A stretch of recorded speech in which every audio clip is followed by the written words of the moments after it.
आजचा हा video classification of elements chapter 2 Maharashtra state board 10वीचा टॉपिक. आता याच्यामध्ये सर्वात आधी आपल्याला क्लासिफिकेशन ऑफ एलिमेंट्स जर बघायचे आहे तर क्लासिफिकेशन काय हे तर माहीत करून घ्यायलाच हवे. तर व्हॉट इज क्लासिफिकेशन? तर classification is the process of dividing into groups and subgroups. जेव्हा पण आपण गोष्टींना ग्रुप्सना आणि सबग्रुप्समध्ये डिवाइड करतो त्याला आपण काय म्हणतो? क्लासिफिकेशन.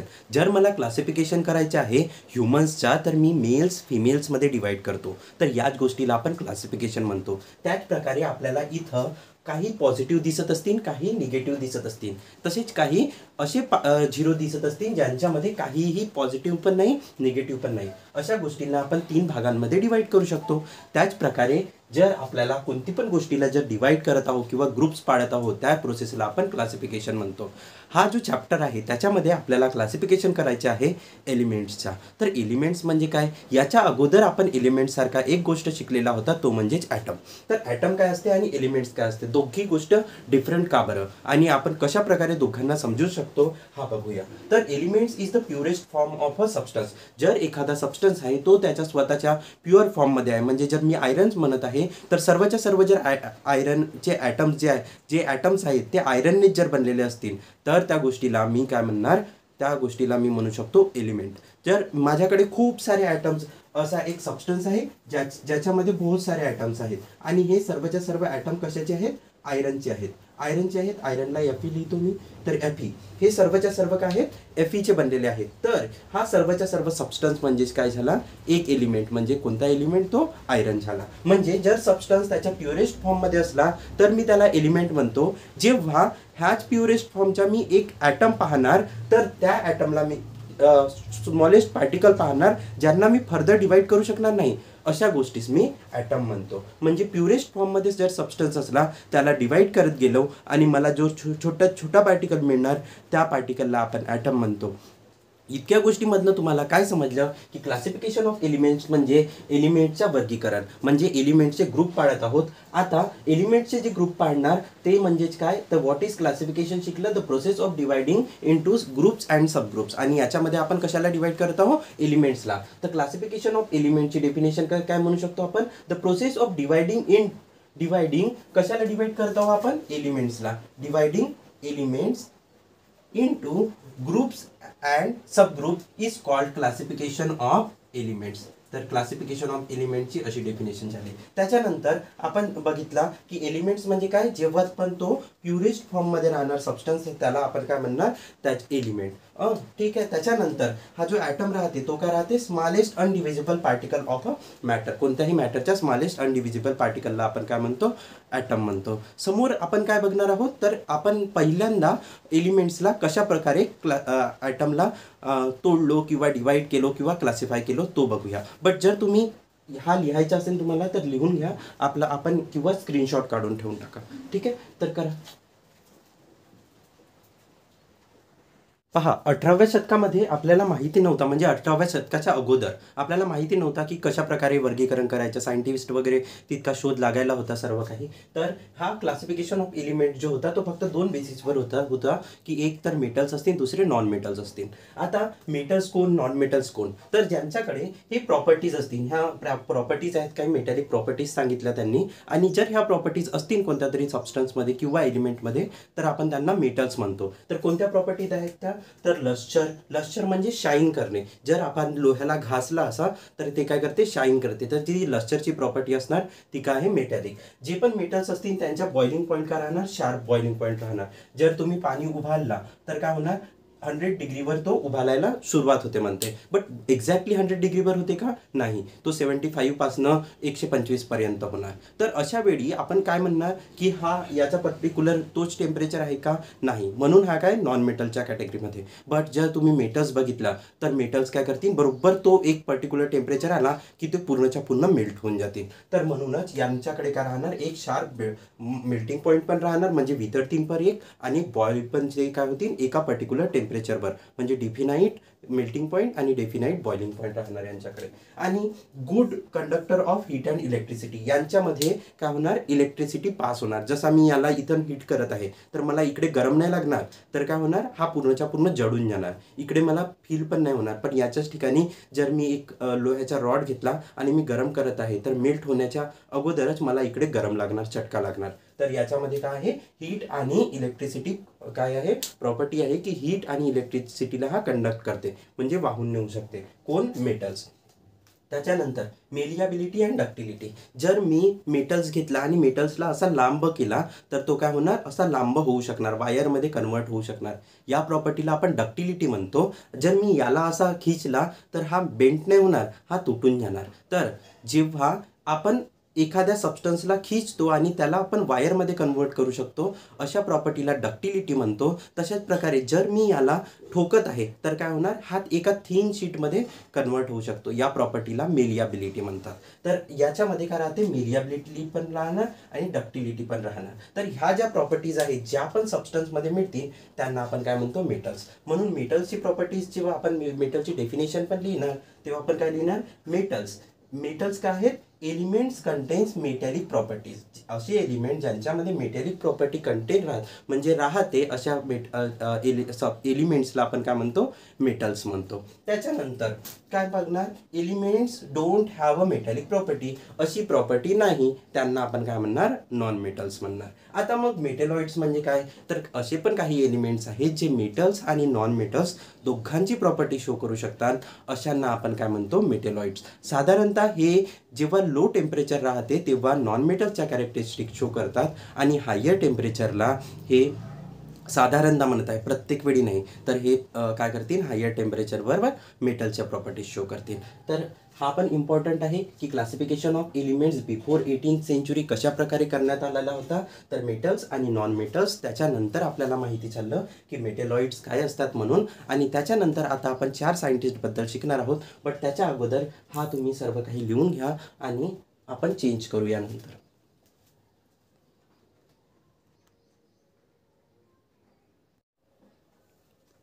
डिटेलमध्ये बघण्या अगोदर आपण एक ओव्हरव्ह्यू घेऊन घेऊया की चॅप्टरमध्ये आपल्याला शिकायचं काय आहे म्हणून. तर सर्वात आधी आपण मॉडर्न पिरियोडिक टेबलकडे जाण्याच्या अगोदर डोबर्नियरचे ट्रायड्सकडे बघणार. डोबर्नियर जो होता तो 1817 मध्ये आलेला होता. म्हणजे मॉडर्न पिरियोडिक टेबल डेव्हलप करण्याआधी काही अटेम्प्ट झाले, काही सायंटिस्टने प्रयास केले की आपण एलिमेंट्सला कशा प्रकारे डिवाइड करू शकतो किंवा त्यांना ग्रुप्समध्ये ठेवू शकतो वेगवेगळ्या प्रॉपर्टीजनुसार. ज्यांचे प्रॉपर्टीज सिमिलर्स आहेत त्यांचे आपण काय करू शकतो, ग्रुप तयार करू शकतो. तर असा एक प्रयास डोबर्नियरने पण केला 1817 मध्ये, जेव्हा त्यांनी ग्रुप्स तयार केले 3 एलिमेंट्सचे. म्हणजे असे वेगवेगळे ग्रुप्स तयार केले आणि प्रत्येकामध्ये 3 एलिमेंट्स ठेवले, ज्यांच्या मध्ये ॲटॉमिक मासनुसार त्यांनी अरेंज केला. आणि ॲटॉमिक मास मधातल्या एलिमेंटच्या हा ॲव्हरेज असणार म्हणते अदर जे 2 एलिमेंट आहेत त्यांच्या ॲटॉमिक मासनुसार. ठीक आहे. तर तशाच प्रकारे न्यूलँडने बी पुन्हा एक ट्राय केलेला होता, ज्याच्यामध्ये त्यांनी काय केलं होतं, ज्याच्या ॲटॉमिक मास म्हणजे amount of substance present in a atom. ॲटममध्ये किती अमाऊंट ऑफ सबस्टन्स आहे, तर जर त्याच्या ॲटॉमिक मास काय आहे, कमी आहे, तर त्याला पहिला नंबर दिला. त्याच्यापेक्षा जर जास्त आहे त्याला दुसरा नंबर. तर याला आपण इन्क्रीजिंग ऑर्डर म्हणतो. म्हणजे किती अमाऊंट ऑफ सबस्टन्स प्रेझेंट आहे. तर या अमाऊंट ऑफ सबस्टन्स प्रेझेंट असल्यानुसार त्याने जेव्हा इन्क्रीजिंग ऑर्डरमध्ये अरेंज केला तर त्याला काही माहिती चाललं की फर्स्ट एलिमेंट आणि 8 एलिमेंट, त्याच्यानंतर 8च्या नंतर आणखी 8वा एलिमेंट, असे हे जे राहतात हे पर्टिक्युलरली काय शो करतील, सिमिलर कॅरेक्टरिस्टिक शो करत असतील. असे कुणाला वाटलं, ऑक्टेव्सला वाटलं. बट काही गडबडी आली यांच्या पर्टिक्युलर पिरियॉडिक टेबलमध्ये, त्याच्यामुळे यांचे पिरियॉडिक टेबल फेल होत होते. त्याच्यानंतर मेंडेलिव्ज आले आणि मेंडेलिव्जने पुन्हा ॲटॉमिक मासेसलाच अरेंज केला, कशामध्ये, इन्क्रीजिंग ऑर्डरमध्ये. बट हा जो होता मेंडेलिव्ह याने फर्स्ट टाइम हे काय करत होते, फक्त वेगवेगळे ग्रुप्स तयार करत होते. बट यांनी अशा प्रकारे एक टेबल तयार केला, संपूर्ण असा एक टेबल तयार केला आणि इथं या टेब्युलर फॉर्मॅटमध्ये अरेंज केला, कशाला, एलिमेंट्सला. आता जो हा एक एलिमेंट होता हा एलिमेंट यांचे पण प्रॉपर्टीज शो करत होता आणि यांचे पण प्रॉपर्टीज शो करत होता. तर अशा फॉर्मॅटमध्ये पहिल्यांदा जो मांडणारा माणूस होता, जो व्यक्ती होता, तो कोण होता? मेंडेलिव्ह. आणि हा 1872 मध्ये आलेला होता, जस्ट 6 वर्षानंतर कोणाच्या? ऑक्टेव्हच्या. त्याच्या अगोदरच आलेला होता 1817 मध्ये डोबर्नियरचे ट्रेड्स. त्याच्यानंतर जो खूप सारी रिसर्च झाली, एलिमेंट्सबद्दल माहिती चाललं. त्याच्यानंतर आतापर्यंत जेव्हापर्यंत हे लोक होते, हे 1872 पर्यंत, तेव्हापर्यंत ॲटमच्या स्ट्रक्चरवर तितका काही रिसर्च झाला नव्हता. आणि त्याच्यानंतर इलेक्ट्रॉन्स वगैरे बद्दल पण तितकी काही रिसर्च झाली नव्हती. बट पुष्कळ सारी रिसर्च झाली. आणि हा ज्या मेंडेलिव्हचा पिरियॉडिक टेबल होता, यांचा सहारा घेत मुसोलीने काय केला? पिरियॉडिक टेबल तयार केला. आणि हा पिरियॉडिक टेबल कशावर बेस होता? तर ॲटॉमिक नंबरवर बेस होता. म्हणजे किती नंबर ऑफ इलेक्ट्रॉन्स राहतील याच्यावर बेस होता. त्यांना काय माहिती चाललं की प्रत्येक एक एलिमेंट ज्याच्यामध्ये इलेक्ट्रॉनची ॲडिशन होते, तो काय करत जाते? आपल्या प्रॉपर्टीज चेंज करत जाते. आणि ह्या होणाऱ्या प्रॉपर्टीज चेंज काय राहू शकतात? सिमिलर राहू शकतात, जर त्यांच्या आउटरमोस्ट ऑर्बिटमध्ये सिमिलर नंबर ऑफ इलेक्ट्रॉन असले. सपोज करा, पहा, याच्यामध्ये आउटरमोस्ट जे शेल आहे ते एकच आहे, तर याच्या आउटरमोस्ट इलेक्ट्रॉन किती? एक आहे. बट आणखी दुसरा एक एलिमेंट असला ज्याची पण आउटरमोस्ट ऑर्बिट, ही वाली ऑर्बिट कंप्लीट आहे आणि नंतरची जी ऑर्बिट आहे त्याच्यामध्ये एक इलेक्ट्रॉन असणार, तर तो मागच्यावाला एलिमेंट आणि हावाला जो एलिमेंट आहे तो सिमिलर प्रॉपर्टीज शो करणार. तर यांना कसे अरेंज करायचे, हा सर्वच्या सर्व भार कोणी घेतला? मॉडर्न पिरियॉडिक टेबलने, जो की अरेंज केलेला होता मुझेलीद्वारा, आणि केव्हा केलेला होता? 1913 मध्ये. यांच्यावर गंभीर प्रकारे आणि आपल्याला डिस्कस करायचे आहे, तर आपण डिस्कस करणार आहोत. पण त्याच्या अगोदर तुम्ही हा सर्वच्या सर्व आपल्या बुकमध्ये रिप्रेझेंट करून द्या, किंवा लिहून घ्या, किंवा स्क्रीनशॉट काढून ठेवून द्या, ज्याने आपल्याला हा चेंज करायला हेल्प मिळणार.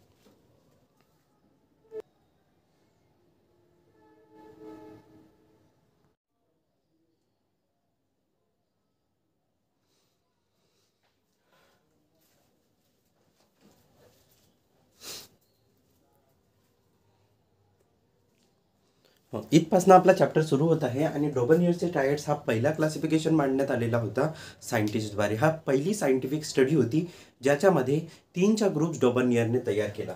तर जेव्हा पण आपण सांगणार की काय तयार केलेला आहे हा ग्रुप आणि काय सांगत आहे हा ग्रुप, तर आपण हा सर्व गोष्ट मेरिट्समध्ये सांगतो. तर डोबर्नियरचे ट्रायड्स जे होते ते काय होते? तर ट्रायड काय होता? Triad is a group of 3 elements. 3 एलिमेंट्सचा ग्रुप होता, शोईंग अ सिमिलर प्रॉपर्टीज. आणि हे तीनही एलिमेंट जे होते ते काय करत होते? सिमिलर प्रॉपर्टीज शो करत होते. त्याच्यानंतर आणखी काय खासियत होती याच्यामध्ये? आणखी कोणती एक खास गोष्ट होती जे याला मोठी गोष्ट बनवते? की यांच्यामध्ये एलिमेंट्स इन अ ट्रायड्स, जे पण एलिमेंट्स ट्रायड्समध्ये असणार, are arranged in a increasing order of their atomic masses. सांगितलं होतं की ॲटॉमिक मासेसच्या इन्क्रीजिंग ऑर्डरमध्ये. ॲटॉमिक मास म्हणजेच काय? Amount of substance in present in the atom. ॲटममध्ये किती अमाऊंट ऑफ सबस्टन्स आहे? सपोज करा, ॲटममध्ये कमी अमाऊंट ऑफ सबस्टन्स आहे, त्याला पहिल्या नंबरवर ठेवणार. त्याच्यानंतर ज्याच्यामध्ये थोडा जास्त आहे त्याला दुसऱ्या नंबरवर ठेवणार. आणि ज्याच्यामध्ये जास्त आहे, सर्वात जास्त आहे या 3 मधून, त्यांना काय करणार? सर्वात लास्टला ठेवणार. अशा प्रकारे आणि इन्क्रीजिंग ऑर्डरमध्ये काय केलं? ॲटम्सची अरेंजमेंट केली. कशाच्या नुसार? ॲटॉमिक मासेसच्या नुसार. त्याच्यानंतर त्यांना काय माहिती चाललं की याच्यामुळे, ह्या इन्क्रीजिंग ऑर्डरमुळे, atomic mass of a middle element, जो ॲटॉमिक मास असणार कशाच्या? मिडल एलिमेंटच्या, तो ॲव्हरेज असणार. कशाच्या? तर average of atomic masses of other 2 elements. तर 2 एलिमेंट्स, जे दुसरे 2 एलिमेंट्स आहेत, पहिला आणि तिसरा, हे सर्व एलिमेंट्सच्या ॲव्हरेज असणार. कोणता? मिडल एलिमेंट्सच्या. तर आपण असे पण म्हणू शकतो, the atomic mass of a middle element is a average of first and third element. या ॲव्हरेजला आपण मीन सुद्धा म्हणतो. तर जर तुम्हाला ॲव्हरेजच्या ठिकाणी जर कुठं मीन लिहिला दिसला तरी कन्फ्यूज व्हायचं नाही. आता मीन कसे काढतात? सपोज करा मला मीन काढायचे आहे 2 आणि 4 मधला. तर मी काय करणार? यांच्या प्लस करणार. 2 + 4. आणि किती संख्या आहेत? 2 संख्या आहेत, तर डिवायडेड बाय 2. तर मला किती मिळणार? 6 डिवायडेड बाय 2, तर इक्वल्स टू 3. म्हणजे यांच्या मधातली संख्या मला मिळते, एक्झॅक्टली मधातली. तर यांच्या पण, तर मला काय माहिती चाललं की कशा प्रकारे आपण ॲव्हरेज काढू शकतो, म्हणजेच मधातली संख्या काढू शकतो. तर हा मास का राहणार म्हणते? एक्झॅक्टली यांच्या मधातला राहणार म्हणते. तर आपल्याला इतका माहिती चालला. आता त्यांनी काही डिसाईड केलं की हे आपले काय आहेत ते 3 एलिमेंटचे ग्रुप आहेत आणि त्यांना ट्रायड्स नाव म्हटलंय. तर त्यांच्यामधनं काही ग्रुप्स काय होते, एक होता लिथियम, सोडियम आणि पोटॅशियमचा ग्रुप. यांच्यामध्ये सिमिलर कॅरेक्टरिस्टिक्स काय, जसे की हे हायड्रोजन ऑक्साईड सोबत रिॲक्ट करतात आणि सोडियम हायड्रॉक्साईड, पोटॅशियम हायड्रॉक्साईड अशा प्रकारचे कंपाऊंड्स तयार करतात. तशाच प्रकारे barium oxide, magnesium oxide, calcium oxide अशा प्रकारचे हे ऑक्सिजन सोबत काय बनवून ऑक्साईड्स तयार करतात. तर हा एक ट्रायड झाला आणि दुसरा एक ट्रायड कोणता झाला, हा एक ट्रायड झाला. तर हे 2 ट्रायड्स आणि आणखी भरपूर सारे असे ट्रायड्स तयार केले. आपण एकाच्या करून बघूया. जो हा गोष्ट सांगितली होती ती खरं मध्ये प्रूफ आहे की नाही, बरोबर आहे की नाही. तर आपण काय केला, फर्स्ट एलिमेंट जो होता त्याचा ॲटॉमिक मास घेतला. तर 6.9 इतका ॲटॉमिक मास आहे कशाचा, तर लिथियमचा. त्याच्यानंतर पोटॅशियमचा ॲटॉमिक मास ठेवू 39.1. तर दोघांचा प्लस केला तर 46 मिळणार आपल्याला, डिवायडेड बाय 2 केला तर आपल्याला किती मिळणार, 23. तर हा जो 23 असणारा ॲटॉमिक मास नंबर कोणाचा 23 आहे, तर सोडियमचा. तर आपल्याला काय माहित चालला की सोडियम हा लिथियम आणि पोटॅशियम यांच्यासारखेच काय केमिकल प्रॉपर्टीज शो करते. म्हणूनच हा आपल्याला मिळणार NaOH म्हणून आणि हा पोटॅशियम मिळणार KOH म्हणून. अशा प्रकारचे काही गोष्टी त्यांनी ॲडजस्ट केल्या आणि एक ग्रुप तयार केला, त्याला त्याने ट्रायड्स नाव दिला आणि असे भरपूर सारे ग्रुप्स मिळाले आपल्याला. बट हे जे ग्रुप्स होते ते फक्त कॅल्शियमपर्यंत सॅटिस्फाय करत होते प्रॉपर्टीज. आफ्टर कॅल्शियम ही गोष्ट सॅटिस्फाय होत नव्हती. ही जे रूल्स होते ते सॅटिस्फाय करत नव्हते. म्हणजे की जरी ते तिन्ही एलिमेंट्स सारखे प्रॉपर्टीज शो करत असतील तरी जर आपण पहिल्या ग्रुप आणि लास्टच्या ग्रुपचा सम केला ॲटॉमिक मासेसचा तर त्यांच्या ॲव्हरेज अप्रॉक्सिमेटली याच्या इक्वल येत नव्हता. म्हणूनच हा जो डोबर्नियरचे ट्रायड्स आहेत ते फेल झाले आणि ह्या गोष्टीला आपण कशामध्ये लिहितो, त्याच्या डिमेरिट्समध्ये. म्हणजे काय अयोग्यता सापडली आपल्याला डॉबर्नियरच्या ट्रायड्समध्ये. तर कोणती अयोग्यता सांगितली, तर आपण त्या डिमेरिट्समध्ये लिहिणार आफ्टर कॅल्शियम नो ट्रेट्स, म्हणजे 3 एलिमेंटचा ग्रुप जो सिमिलर कॅरेक्टरिस्टिक्स फॉलो करत होता, हा जो आहे हा याने जो रूल आहे डोबर्नियरचा की फर्स्ट एलिमेंट आणि लास्ट एलिमेंटचा ॲटॉमिक मास हा ॲव्हरेज असणार मिडल एलिमेंटच्या ॲटॉमिक मास इतका, हा रूल सॅटिस्फाय केलेला नव्हता. तर ह्याच गोष्टी आपल्याला लिहायच्या आहेत. 2-3 पॉईंट्स याचे आणि डिमेरिट्सचा 1 पॉईंट, याच्या मिळून काय म्हणणार डोबर्नियरचे ट्रायड्स. म्हणजे डोबर्नियरने काय क्लासिफिकेशनमध्ये सांगितले होते हा आपल्याला यामधून कळलेला आहे. तरी पण पटकन तुम्ही स्क्रीनशॉट घ्या किंवा लिहून ठेवा हा पॉज करून, जेणेकरून आपल्याला नोट्स तयार होतील एक प्रॉपर. ठीक आहे.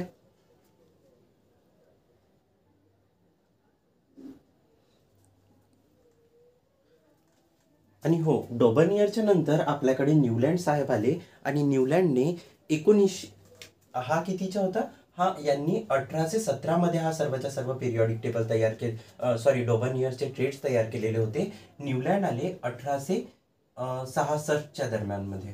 तर 1866च्या दरम्यानमध्ये न्यूलँड आले. त्यांनी काय म्हटलं, त्यांनी एक प्रिन्सिपल दिला ज्याला न्यूलँड्स प्रिन्सिपल म्हणतात ऑक्टेव्हसाठी. आणि प्रिन्सिपल ऑफ ऑक्टेव्ह्स काय म्हणते, if we arrange elements in a increasing order of their atomic masses. काय करायचे आहे, increasing order of their atomic masses, म्हणजेच की इंक्रीजिंग ऑर्डरमध्ये कशाच्या, ॲटॉमिक मासेसच्या. पुन्हा पहिला एलिमेंट्स कोणता राहणार, ज्याचा ॲटॉमिक मास काय सर्वात कमी, त्याच्यानंतर काय आहे मोठा एलिमेंट, त्याच्यानंतर मोठा एलिमेंट.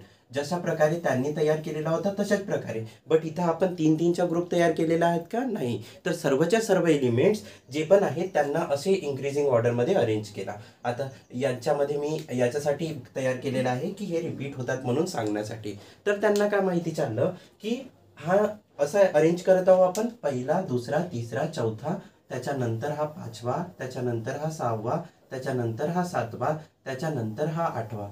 तर हा जो पहिला एलिमेंट आहे आणि हा जो 8वा एलिमेंट आहे यांच्या प्रॉपर्टीज अप्रॉक्सिमेटली इक्वल आहेत.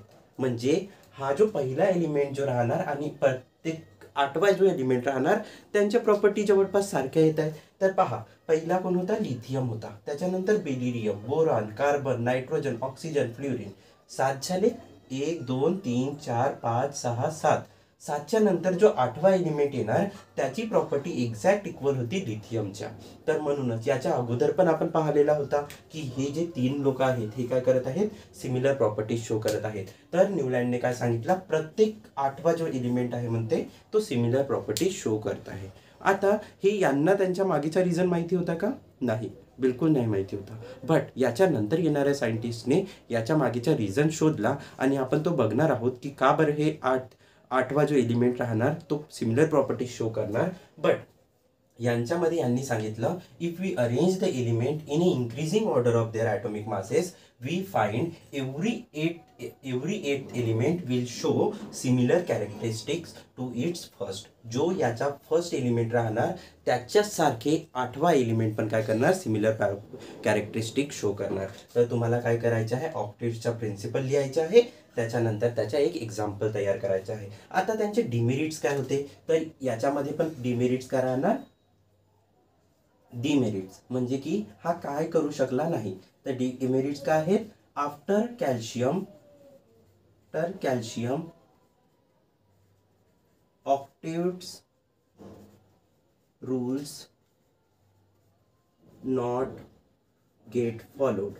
जे ऑक्टेटचे रूल्स होते ते फॉलो झाले का, नॉट गेट फॉलोज, ते फॉलो होऊ शकले नाही आणि त्यामुळे हा काय झाला, हा पण प्रिन्सिपल सॅटिस्फाय होऊ शकला नाही. तर अशाच प्रकारे पुष्कळ सारे एलिमेंट जे होते किंवा पुष्कळ सारे पिरियॉडिक टेबल्स होते ते फेल होऊ लागले. कशामुळे, हा कॅल्शियमच्या नंतर काही ॲटम सापडले नाही म्हणून. तर हा सेकंड नंबरचा आपला क्लासिफिकेशन झाला ज्याच्यामध्ये न्यूलँड ऑक्टेव्सबद्दल शिकलो, ज्यांनी काय केलं होतं, इन्क्रीजिंग ऑर्डरमध्ये अरेंज केलेले होते सर्वच्या सर्व एलिमेंट्स.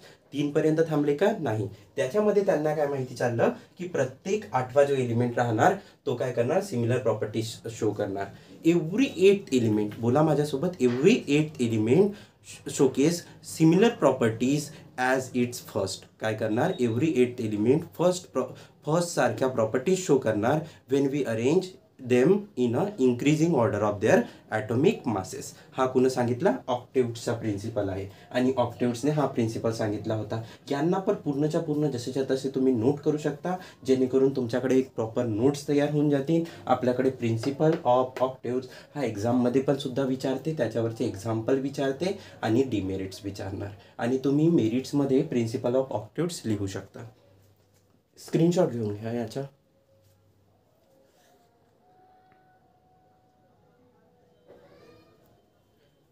ऑक्टेव्स नंतर आले मेंडेलिव्हज आणि मेंडेलिव्हज जस्ट 6 वर्षानंतर आलेले होते 1872मध्ये. तर मेंडेलिव्हजच्या पिरियॉडिक टेबल मांडला. हा जो पिरियॉडिक टेबल होता हा टेब्युलर फॉर्मॅटमध्ये होता आणि पहिल्यांदा एलिमेंट्सला टेब्युलर फॉर्मॅटमध्ये कोणी अरेंज केला तर ते होते मेंडेलिव्हज. ह्या मेंडेलिव्हजनुसार काय होता, त्यांनी अरेंज केला यांना increasing order of their atomic मासेसनुसार आणि सर्वांना टेबल्समध्ये अरेंज केला. तर त्यांना काय माहिती चाललं की properties of a elements are the periodic function of their atomic masses.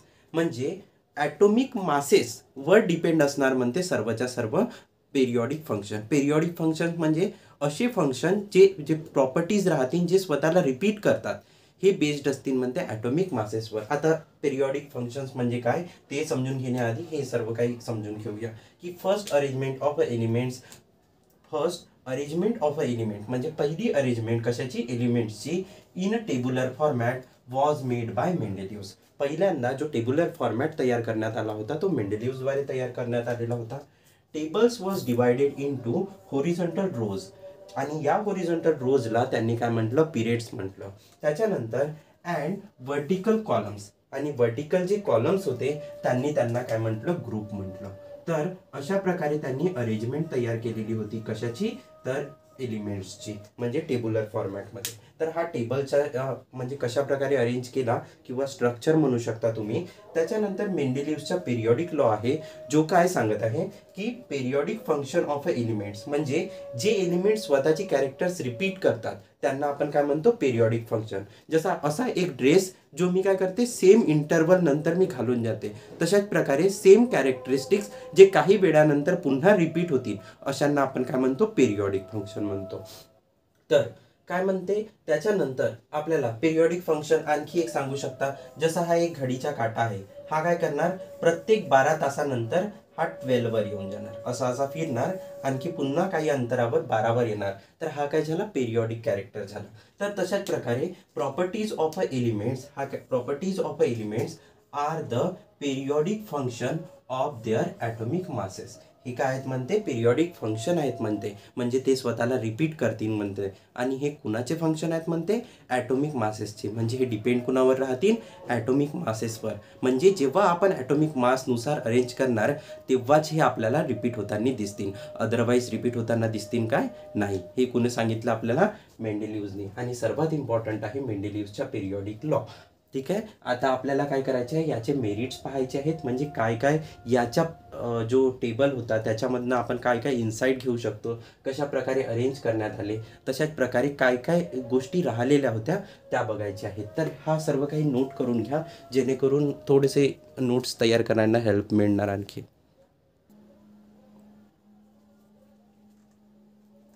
आता याचा स्ट्रक्चर बघितला तर मेरिट्स पण पाहायला लागतील, म्हणजे काय काय गोष्टी त्यांनी सांगितल्या त्यांच्या पिरियॉडिक टेबलमधून.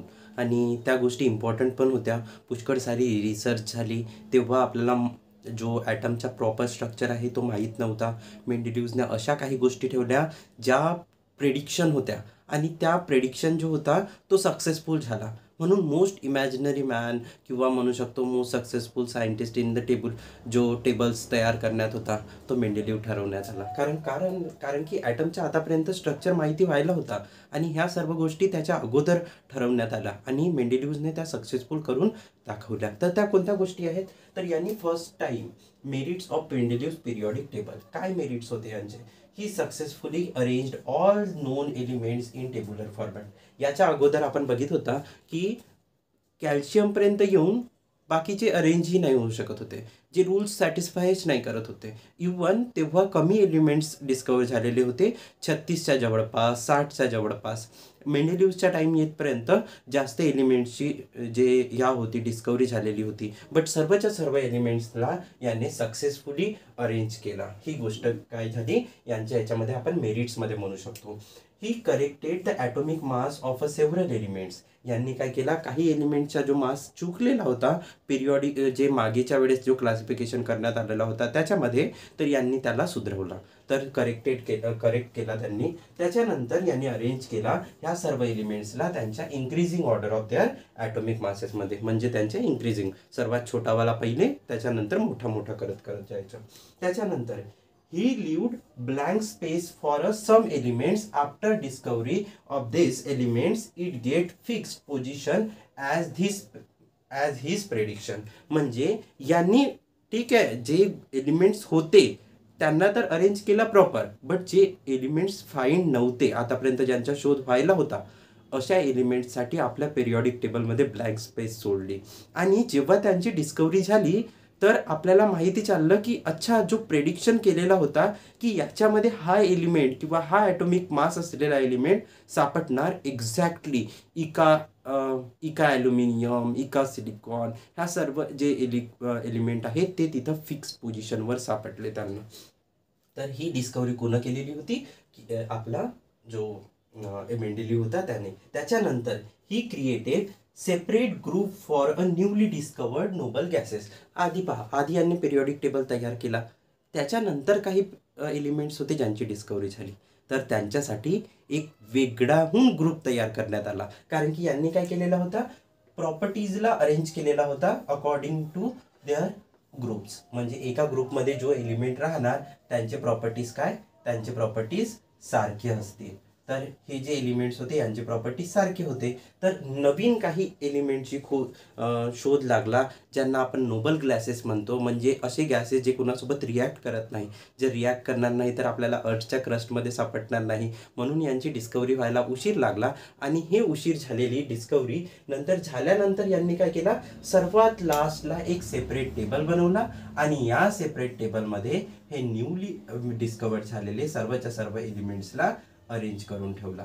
आणि यांचे सर्वांचे प्रॉपर्टीज का होते, सारखे होते. म्हणजे फर्स्ट जो ग्रुपमध्ये ज्यांनी अरेंज केला तो कोण होते, मेंडेलिव्हज. यांचे हे मेरिट्स झाले. आता काही डिमेरिट्स पण असतील, म्हणजे काही गोष्टी अशा पण असतील ज्या सॅटिस्फाय करत नव्हत्या. तर त्या कोणत्या गोष्टी आहेत त्यांना आपण डिमेरिट्समध्ये लिहिणार आणि हे काय आहेत मेरिट्स. काढा पटकन स्क्रीनशॉट किंवा लिहून ठेवा हे पटकन गोष्टी, जेणे मस्त होणार आपल्याला.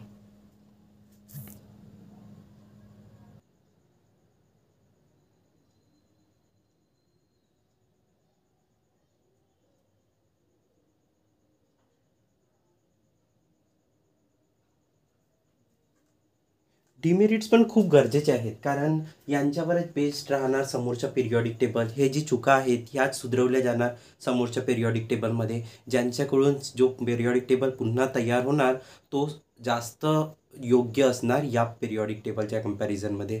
तर काय त्या चुका होत्या, तर त्या चुकांनाच आपण demerits of Mendeleev's periodic table म्हणतो. He give single position to more than one element. जर त्यांनी काय केलं, फक्त एक एक पोझिशन एका एलिमेंटसाठी ठेवल्या पाहिजे होती. जशा प्रकारे आपण असा एक पिरियॉडिक टेबल तयार केला, असे असे बॉक्स बनवले, तर या एका बॉक्समध्ये फक्त एकच एलिमेंट ठेवल्या पाहिजे होता. बट यांनी तसा तयार केला का, नाही. यांनी काय केला, एका कोणत्या कोणत्या याच्यामध्ये एक एक एलिमेंट ठेवला आणि कोणत्या कोणत्या याच्यामध्ये दोन दोन एलिमेंट्स ठेवून टाकले. ज्यांचे प्रॉपर्टीज सारखे होते त्यांना दोन दोन एलिमेंट्सला पण किंवा चार एलिमेंट्सला पण एकाच बॉक्समध्ये मांडून टाकला. बट असं होणार का, नाही. तर याची हे एक चूक होती की he give single position to more than one element. म्हणजे एकापेक्षा जास्त एलिमेंट्सला त्याने सिंगल पोझिशनवर मांडला. ही प्लेस निकेल, NI कशाचा सिम्बॉल आहे, निकेलचा. तर निकेल बिफोर कोबाल्ट, कोबाल्टच्या आधी निकेल ठेवला. आता आपण जेव्हा पाहतो मॉडर्न पिरियॉडिक टेबलमध्ये तर कोबाल्टच्या नंतर निकेल येते. तर इथं काय होता, कोबाल्ट आणि निकेल. बट असं झाला का बरं, कारण की ॲटॉमिक मासनुसार अरेंज केलेला होता आणि यांच्या ॲटॉमिक मास नियरली सेम आहे. यांच्यामुळे हे कन्फ्युजन झाली आणि त्याने निकेलला कोबाल्टच्या आधी प्लेस केला. He was enable to place different isotopes. पहा, आयसोटोप्स काय असतात, असे एलिमेंट्स ज्यांच्या ॲटॉमिक नंबर तर सेम असते बट ॲटॉमिक मास नंबर काय राहते, डिफरंट राहते. आता तेव्हा जे हे जे आयसोटोप्स होते यांची स्टडी न्यू झालेली होती आणि यांच्या ॲटॉमिक नंबर डिफरंट होते. तर जर ॲटॉमिक नंबर डिफरंट आहेत, जसा हायड्रोजन आहे ना, तर हायड्रोजनचे वेरियस टाईप. तर हायड्रोजनमध्ये काय येते, सर्वात आधी पॉझिट्रॉन, त्याच्यानंतर ड्यूटेरियम, मग ट्युटेरियम, प्रोटोनियम, ड्यूटेरियम आणि ट्रिटियम. तर हे तीन काय आहेत, आयसोटोप्स आहेत. म्हणजे हे हायड्रोजन सारखे प्रॉपर्टीज शो करतात बट यांच्या ॲटॉमिक मास काय आहे, डिफरंट आहे. जर ॲटॉमिक मास डिफरंट आहे तर त्यांनी काय केलं पाहिजे होतं, त्यांना वेगवेगळ्या ग्रुपमध्ये ठेवल्या पाहिजे होता. बट इथं काय झाला, हा कन्फ्यूज झाला. कोण, Mendeleev's. He was enable to place different isotopes having a different isotopes having different atomic but similar characteristics. atomic masses पाहिजे होता इथं, atomic masses. He was unable to place different isotopes. Different म्हणजे एकापेक्षा जास्त isotopes होते of same element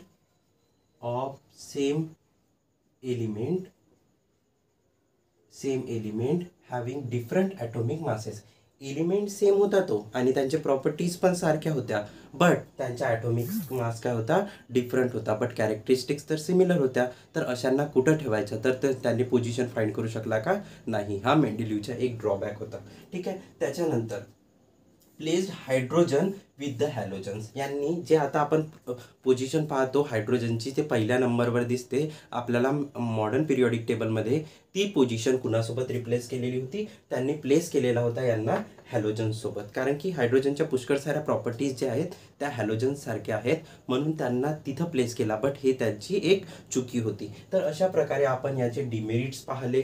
त्याच्या अगोदर आपण मेरिट्स पाहिला. त्याच्या अगोदर structure of Mendeleev's periodic table पाहिला. अशा प्रकारे मेंडेलिव्हजचा पिरियॉडिक टेबल इथे संपत आहे. आणि आता हे जी चुका आहेत हे मॉडर्न पिरियॉडिक टेबलमध्ये जाऊन कशा प्रकारे रिप्लेस करतील आणि कोणता एक नवीन शोध हा या मॉडर्न पिरियॉडिक टेबलमध्ये डिस्कवरीमध्ये एक मोठा बदल घडून आणते, आपण ते बघूया. आणि याच्या नंतरचा जो सायंटिस्ट होता, जो मुसेरी, त्यांचा पिरियॉडिक टेबल आता आपण बघणार आहोत. तर हा पिरियॉडिक टेबलचा तुम्ही स्क्रीनशॉट काढून घ्या किंवा तुम्ही स्वतःकडे लिहून ठेवून घ्या. आणि आपण आता वळणार आहोत मुसेरीच्या मॉडर्न पिरियॉडिक टेबलकडे. ज्या प्रकारे 19व्या शतकामध्ये भारतामध्ये पूर्णच्या पूर्ण रिव्हॉल्युशन आला, तशाच प्रकारे क्लासिफिकेशन ऑफ एलिमेंट्समध्ये सुद्धा एक नवीन रिव्हॉल्युशन आला. जेव्हापर्यंत मेंडेलिव्ह, न्यूलँड आणि डॉबर्नियर हे स्टडी करत होते, हे ॲटॉमिक मासेसच्या बेसिसवर स्टडी करत होते. त्याच्यानंतर 1913मध्ये जेव्हा आपल्याला ॲटमचा पूर्णच्या पूर्ण शोध लागलेला होता, अशा वेळी मोझेटीने एक मॉडर्न पिरियॉडिक लॉ आणला, ज्याच्यामध्ये तो सांगत म्हणते जे पिरियॉडिक फंक्शन राहतील ते बेस्ड राहतील म्हणते ॲटॉमिक नंबरनुसार. आता ॲटॉमिक नंबर काय, इलेक्ट्रॉन कशा प्रकारे आपण सांगू शकतो, प्रोटॉन काय सांगतात, त्यांच्या स्ट्रक्चर काय सांगते, हे सर्व गोष्टी आपण नेक्स्ट व्हिडिओमध्ये डिस्कस करणार आहोत. तर आतापर्यंत आपण फर्स्ट पार्ट बघितला, याचा सेकंड पार्ट कंटिन्यू होणार, ज्याच्यामध्ये आपण MPTची पूर्ण भरपूर प्रकारात स्टडी करणार. त्याच्यामध्ये आपण आणखीन गोष्टी ॲड करणार. व्हॅलेन्सी काय होते, ॲटॉमिक रेडियस काय होते, ॲटमचा साईज कशा प्रकारे बघायचा, अशाच भरपूर साऱ्या गोष्टींची आपण स्टडी करणार आहोत.